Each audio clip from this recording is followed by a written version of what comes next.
धन्यवाद विनायक एकूणच माहितीबद्दल। तर भाजपच्या बैठकीनंतर महायुतीच्या सर्व आमदारांची बैठक होईल।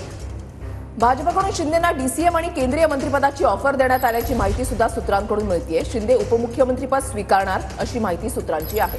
तर पक्ष वाढवण्यासाठी शिंदे उपमुख्यमंत्रीपद स्वीकारतील आणि राज्यातच राहतील अशी माहिती संजय शिरसाट यांनी दिली आहे।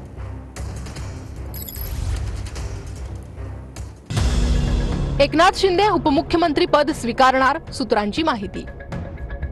भाजपकडून शिंदेंना उपमुख्यमंत्री पद आणि केंद्रीय मंत्रिपदाची ऑफर मिळाल्याची सूत्रांची माहिती आहे। पक्ष वाढवण्यासाठी शिंदे उपमुख्यमंत्री पद स्वीकारणार असल्याचं अशीही माहिती आहे। शिंदे पक्ष वाढवण्यासाठी महाराष्ट्रातच राहणार अशीही माहिती आहे। उपमुख्यमंत्री पद स्वीकारलं तर फडणवीस आणि दादांवर अवलंबून राहण्याची गरज पडणार नाही।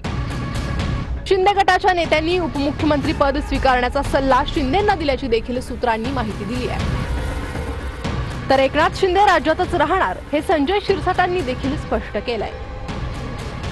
भाजपचा अंतर्गत विषय कोणाला मुख्यमंत्री करायचं किंवा नाही करायचं, परंतु एकनाथ शिंदे साहेब हे महाराष्ट्र सोडून केंद्रामध्ये जाणार नाही एवढं मात्र निश्चित।